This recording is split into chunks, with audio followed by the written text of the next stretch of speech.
నేను కపుల్స్ ప్రతి ఒక్కరికి చెప్తున్నానండి, ఆలోచించండి.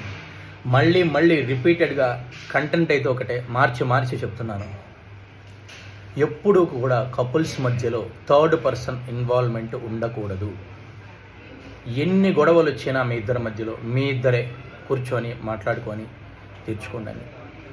సావధానంగా, ప్రేమగా, ఆప్యాయంగా, అనురాగంగా మాట్లాడుకొని గొడవలన్నీ, మిస్కమ్యూనికేషన్స్ అన్నీ తీర్చుకోండి.